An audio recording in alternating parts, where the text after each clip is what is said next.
देशभक्ति का मायने क्या है, देशभक्ति को नापने का मीटर क्या है, क्या देशभक्ति है। हम इस देश के अंदर सरकार को क्रिटिसिज्म कर रहे हैं कि वो हमें शिक्षा दे, वो हमें रोजगार दे, इतने लोग बेरोजगार है। एक स्कीम आ जाती है अग्निपथ नाम से, जो कि कहती है कि आप 4 साल के लिए ही इस देश के अंदर सेना में भर्ती होंगे, और फिर आप वही लोग, हम सरकार सवाल पूछते हैं, वही लोग हमसे पूछे कि आपकी देशभक्ति क्या है। देशभक्ति क्या है? सरकार सवाल ना पूछना देशभक्ति है। देशभक्ति वो है कि सरकार सवाल पूछे, जो गलत कर रहे हैं ये लोग। देशभक्ति चाह रहे हैं कि देशभक्ति की सरकार से कोई सवाल ना पूछा जाए। आप हिटलर का जर्मनी याद करते हैं, वहाँ पे कोई किसी से सवाल नहीं पूछा करता था, वहाँ पे सिर्फ वही चलता था जो हिटलर कहता था और लोग खुश होते थे। एक तबका था जो कि खुश होता था बहुत ज़्यादा। वो आज समझ रहे हैं कि कौन सा तबका है, जो एक भक्त बने बैठे जो कि कहते कि एक नेता जो करेगा ठीक ही करेगा। हिटलर के समय भी हो तो हिटलर क्या हुआ जर्मनी में, आज तक जिन लोगों का नरसंहार हुआ, जिस लोगों का नरसंहार हुआ, आज भी उनको याद किया जाता है कि वो गलत हुआ, और वो देश में हो रहा है इस समय। हमने तो कभी नहीं कहा कि हमें तिरंगे से दिक्कत है। हमने ये कहा है कि कोई भी किसी भी चीज़ को थोपेगा नहीं। इस देश के अंदर हमें इंटीग्रिटी है, एक सोवेजनिटी है कि हम अपने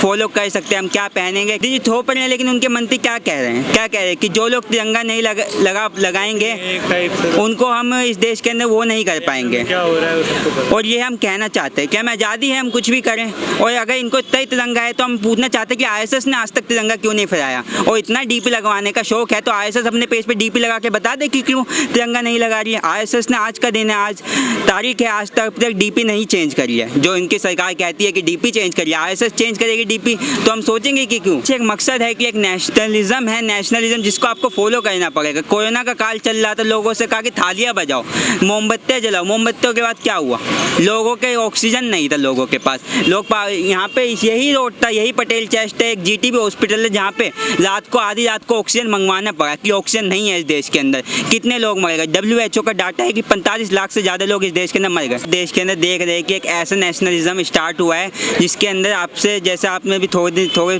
समय पहले हमारे प्रवक्ता ने कही कि एक बीजेपी के MLA महेंद्र वर्मा करके उत्तराखंड के, वो कहते हैं कि हम फोटो खींचेंगे घरों पे जाके जिनके घर पे झंडा नहीं लगा है। तो एक ऐसा नेशनलिज्म है। हरियाणा में झंडा 20 रुपये का बेचा जा रहा है, जिसके पास अगर आपको एक फ्री राशन की स्कीम चल रही है, आपको राशन तभी मिलेगा फ्री जब आप 20 रुपये का झंडा खरीदेंगे इस देश के अंदर। और नेशनलिज्म क्या है, क्या भारत माता की जय नहीं बोलेंगे तो आपको मारा जाएगा, आपकी लिंचिंग की जाएगी। और ये वो राष्ट्रवाद है जिसमें एक समय नॉर्थ ईस्ट के दंगे चल रहे थे, उस समय पुलिस, लोग पड़े हुए थे ज़मीन पर, उनसे कही थी कि जनगण मन गाओ। तो एक ऐसा नेशनलिज्म है जिसके अंदर आपको, नेशनलिज्म वही है जो कि कहेगी एक सरकार, पर्टिकुलर सरकार बीजेपी कहेगी, वही नेशनलिज्म है जो बाकी है। मतलब हमारे इस देश के अंदर हमें अपना हक, जो संविधान ने हमें हक दिया करने का, वो हमारे पास अधिकार नहीं है। जो एक सरकार कहेगी, पर्टिकुलर सरकार कहेगी हमें वही करना होगा, हम अपने अकॉर्डिंग कुछ नहीं कर सकते। एक नागार्जुन का एक कोट था जो उन्होंने लिखा था 1947 के आज़ादी के ऊपर, कि कागज़ की आज़ादी मिलती ले लो 2-2 आनों में। कि जो हमको आज़ादी मिली, क्या वो ये इस तरीके की आज़ादी थी कि देश के अंदर गरीब गरीब ही रहेगा। भुखमरी आज देश के अंदर इस तरीके की है कि हंगर इंडेक्स की रिपोर्ट में इंडिया 101 नंबर पे आता है, 101 नंबर पे। ये शर्म की बात है इंडिया के लिए कि 116 कंट्रीज़ में से आप 101 नंबर पे आ रहे हैं। देश के अंदर 20 करोड़ वो जनसंख्या है जो आज तक 2 वक्त की रोटी नहीं कमा पाती।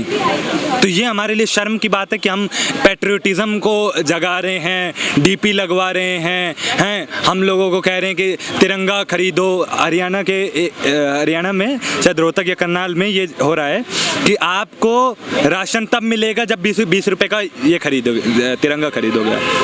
तो मतलब आपके पास बेशक 20 रुपये नहीं हो, आपको राशन नहीं मिलेगा जब तक तिरंगा नहीं खरीदोगे। तो इस तरीके के हालात, जिस तरीके से ये नेशनलिज्म को प्रमोट कर रही है, नेशनलिज्म होता क्या है? कोई ऐसा आदेश नहीं है ना।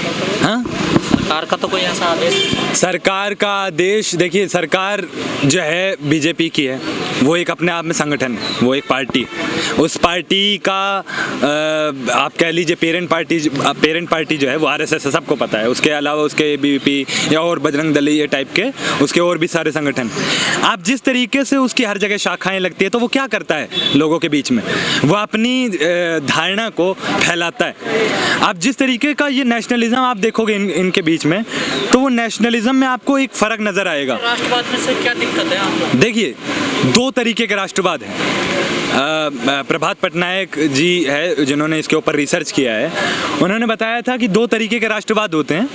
एक होता है कल्चरल नेशनलिज्म, एक होता है एंटी कॉलोनियल नेशनलिज्म।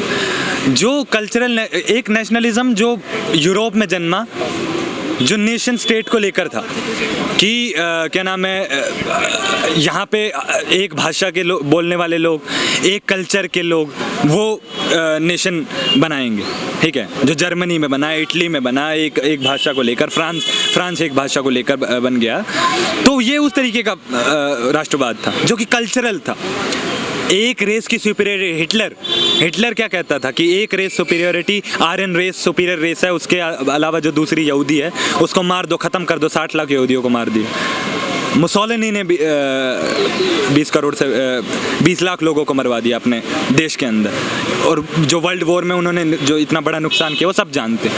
एक राष्ट्रवाद है जो पनपा भारत या इसके आसपास के देशों के अंदर, साउथ एशिया में, साउथ ईस्ट एशिया के अंदर, जो राष्ट्रवाद था लोगों का, जो इम्पीरियलिज्म के खिलाफ में पनपा था, जो ब्रिटिश या फ्रेंच कॉलोनीज, जो कॉलोनियलिज्म उस टाइम पे चल रहा था साउथ अफ्रीका के अंदर, अफ्रीका में, एशिया के अंदर जो कॉलोनीज बनाई हुई थी, लैटिन अमेरिका के अंदर, उनके खिलाफ जो नेशनलिज्म पनप रहा था उसको बोलते हैं एंटी कॉलोनियल नेशनलिज्म। तो भारत का वो नेशनलिज्म हमारी आज की डिमांड है। वो नेशनलिज्म एक मिथ को ऊपर नहीं रखता है, वो नेशनलिज्म लोगों को ऊपर रखता है। ये नेशनलिज्म क्या है कि एक मिथ बना दिया है, अरे आहा यहाँ का पर्वत देखो कितना अच्छा है, यहाँ का देखो मिट्टी क्या प्यारी है, अरे देखो कितना अच्छी वेजिटेशन होती है, हिंदू लोग देखो कितना प्यारे हैं, कितना मांस भी नहीं खाते, ये करते हैं। तो एक तरीके का मिथ बनाया जा रहा है कि ये तो पॉजिटिव है और ये नेगेटिव है। जबकि आप देखो अजीमुल्ला खां की 1857 पे का जो विद्रोह है, उस टाइम पे अजीमुल्ला खान ने एक पोएम लिखी थी, जो पोएम थी कि उसमें एक लाइन वो बोलते हैं कि इतना प्यारा कदीम देश हमारा, जन्नत से भी प्यारा, अंग्रेज कुछ फिरंगी आए बाहर से, उन्होंने ऐसा मंतर मारा, लूटा हमारे सारा धन दौलत, हमारा सारी सुखो चैन, और क्या बोलते हैं, सारा सुख चैन हमारा लूट लिया और हमारे सारे धन दौलत को लूट लिया, और क्या बोलते हैं यहाँ पे हमारे यूनिटी को तोड़ दिया, हिंदू मुस्लिम यूनिटी। वो बोलते हैं कि आज शहीदों ने तुमको अहले वतन ललकारा, हिंदू मुस्लिम सिख ईसाई ये लोग सबको जोड़ रहे हैं ना, उनका तो नारा भी है कि सबका साथ सबका। अच्छा, तो मोदी जी सबको जोड़ रहे हैं, तो ये कौन सा जोड़ना होता है कि आप यहाँ पे क्या नाम है गोधरा राइट्स में आप मंदिर बनाने की बात करते हैं? क्या सरकार का ये काम होता है कि वो मंदिर बनाए, या सरकार का ये काम होता है कि वो लॉ एंड ऑर्डर को मेंटेन करे, वो शिक्षा देश के अंदर शिक्षा सुविधा को अच्छा बनाए? नेशनल एजुकेशन पॉलिसी क्या है? पूरी तरीके से प्राइवेटाइज कर देगी एजुकेशन को, सिस्टम को, जिससे सिर्फ जो एक क्लास के लोग हैं, अमीर लोग, एलिट किस्म के लोग, क्योंकि एफा बना रहे हमारे अगले सेमेस्टर से, वीसी इंटरव्यू में बोलता है कि आपके अगले सेमेस्टर से फीस बढ़ने वाली है। हम 100 करोड़ रुपए का लोन ले चुके हैं, इससे पहले भी 1000 करोड़ रुपए का उन्होंने लोन लिया है। तो ये कोई जोड़ने का तरीका नहीं है, ये तोड़ने का तरीका है ना। हिंदू मुस्लिम क्या बोलते हैं, इनका जो पार्टी है वो बोलती है कि यूपी के अंदर जो इनके मिनिस्टर वो बोलते हैं कि जो हिंदी नहीं बोलने वाले लोग हैं उनको हिंद महासागर में डुबो देंगे हम। हिंदुस्तान ये नारा लगाते हैं। तो ये पूरा एक्सक्लूजनरी है। वो जो हिटलर बोलता था ना कि one race superiority, Aryan race pure है, हिंदू रेस प्योर है। तो इनका जो नेशन हुड है, जो गोलवलकर से, हेगड़ेवार से, इनके जो आपने सुना होगा हेगड़ेवार के जो पॉलिटिकल एडवाइज़र थे, ये लोग वो लोग हैं जो मिलने गए थे मुसोलिनी से, जो इतना बड़ा हत्यारा था और उसने कितने लोगों की जान ली। तो उन लोगों से ये लोग मिल के आते हैं, उस तरीके का राष्ट्रवाद को फॉलो करते हैं। ये पूरी तरीके से देश को बांटने वाला राष्ट्रवाद है।